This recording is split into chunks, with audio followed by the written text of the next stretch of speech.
सबसे पहले यहाँ उपस्थित सभी मातृशक्ति को, नारी शक्ति को मेरा प्रणाम। आप सब इतनी बड़ी संख्या में यहाँ पर उपस्थित हैं, ये देखकर मुझे सच में बहुत ज़्यादा प्रसन्नता हो रही है, क्योंकि इतनी इंद्रदेव ने इतना बड़ा आशीर्वाद दिया है ममता जी को। यहाँ पर कहते हैं जब बारिश होती है तो ये शगुन माना जाता है, तो बारिश हुई है तो इसका मतलब ये कार्यक्रम सुपर हिट जाएगा। और आप सब यहाँ पर शक्ति की उपासक हैं, शक्ति का आपके सामने सर्व पूरी मेरे सामने बैठी हुई है। ये दिखाई दे रहा है कि इतनी बारिश के बाद भी आप लोग यहाँ से गए नहीं, तो ये आपकी सहनशीलता का एक बहुत बड़ा उदाहरण है।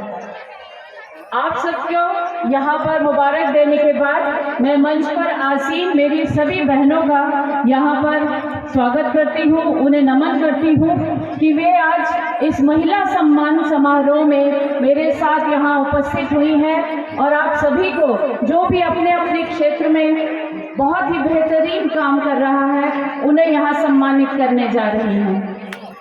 मैं साईं सेवा समिति ट्रस्ट, उनके सभी कार्यकर्ता जो इसका संचालन कर रहे हैं और इतने सुंदर कार्यक्रम का उन्होंने संचालन किया है, उन्हें धन्यवाद देती हूँ। आपकी अध्यक्षा श्रीमती ममता शर्मा जी का मैं बहुत धन्यवाद करती हूँ कि उन्होंने मुझे दिल्ली से यहाँ पर बुलाया है। मैं बहुत ही गदगद प्रसन्न हूँ कि मैं यहाँ पर आज जबलपुर की धरती पर लखनादौन में इस बेहतरीन सुंदर कार्यक्रम में उपस्थित हुई हूँ।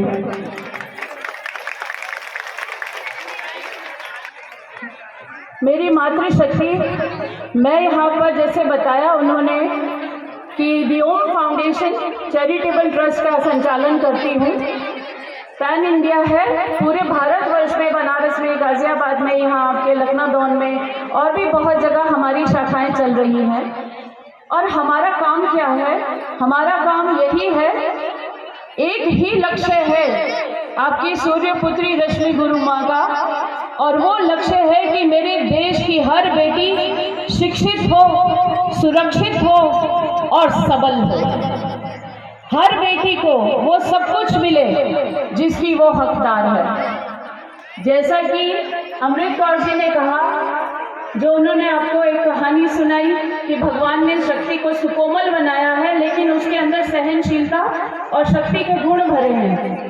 ये तो उन्होंने नारी की बात करी, लेकिन अगर मैं आपसे अपने शास्त्रों की बात कहूँ, अपने सनातन धर्म की बात कहूँ, तो आप सभी मेरे इस बात को मना नहीं कर सकते कि शिव जो है उन्हें क्या कहा जाता है? अर्धनारीश्वर। अर्धनारीश्वर। इनके लिए तालियां। तो शिव को अर्धनारीश्वर क्यों कहा जाता है? क्यों? क्योंकि शिव आधे हैं और आधी गौरी, उनकी शक्ति। उन्होंने ये कहा कि बिना शक्ति के वो अधूरे हैं। इसी प्रकार अगर मैं बाकी भी अपने विग्रहों की बात करूं, सभी भगवानों की बात करूं, अगर हम श्री राम की बात करते हैं, मर्यादा पुरुषोत्तम भगवान राम की बात करते हैं, तो भी जब उन्हें याद करते हैं तो उससे पहले क्या लगाते हैं? सीताराम। हाँ, भज प्यारे तो सीताराम। जब भी राम को याद करेंगे, सिया राम के नाम से याद करेंगे, अर्थात उनकी शक्ति उनसे पहले लगेगी, तभी राम पूर्ण होंगे। अगर हम गोविंद को याद करते हैं तो क्या कहते हैं? तो आपको राधे राधे कहना होगा।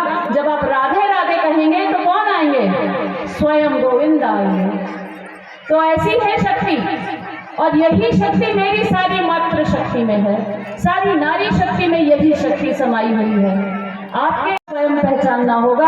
अदरवाइज जैसे कि अब ये कह रहे हैं कि महिला सशक्तिकरण की बात होती है, आज से पहले तो ये बात नहीं थी, ना द्वापर में, ना त्रेता में, ना कभी, और है ना।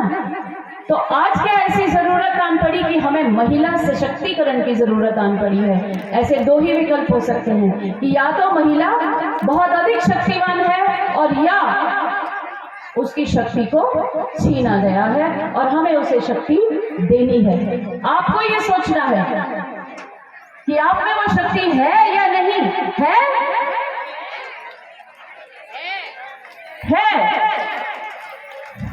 पीछे से जिसमें नहीं है वो नहीं तो सब जिसके पास है वो हाथ खड़ा करिए।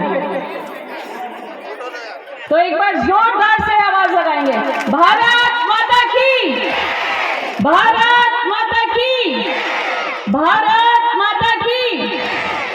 अब मैंने भारत माता की जय क्यों कहा? क्या आपने कभी ये सुना है रशिया माता, या आपने सुना है अमेरिका माता? अच्छा, लंदन माता सुना होगा, किसी ने नहीं सुना।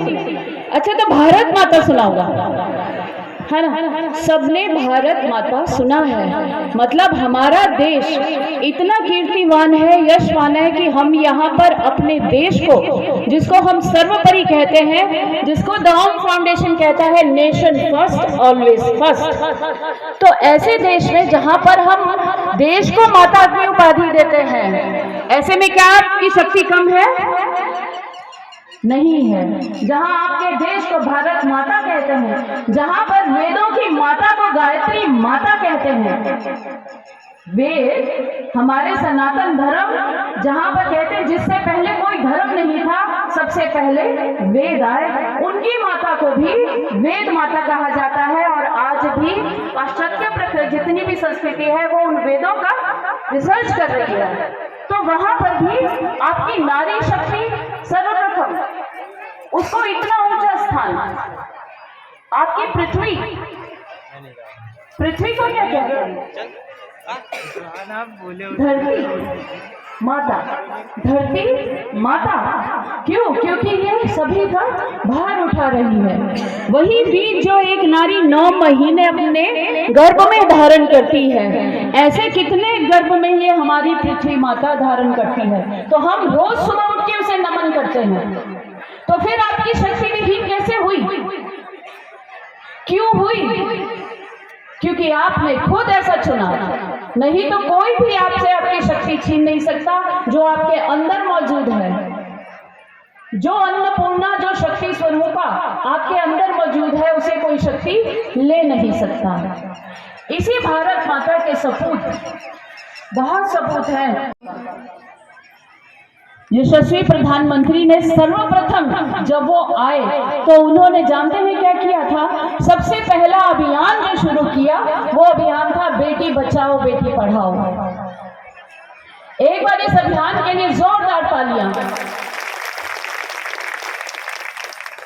बेटी बचाओ बेटी पढ़ाओ पे उन्होंने क्यों दिया? और सबसे पहले 2015 में हरियाणा में उन्होंने ये अभियान आरंभ किया था, क्योंकि हरियाणा और राजस्थान दो हमारे ऐसे राज्य हैं जहां पर या तो बेटी को पैदा होने से पहले गर्भपात, भ्रूण हत्या, और या जन्म लेने के बाद गर्म तेल में या गर्म पानी में। ये हाल था हमारे हरियाणा में या राजस्थान में, जहां पर बेटों के मुकाबले बेटियों की संख्या लगातार कम होती जा रही थी। तो हमारे प्रधानमंत्री ने सबसे पहले बेटियों के बारे में सोचा, नारी शक्ति के बारे में सोचा, महिलाओं के बारे में सोचा, उनकी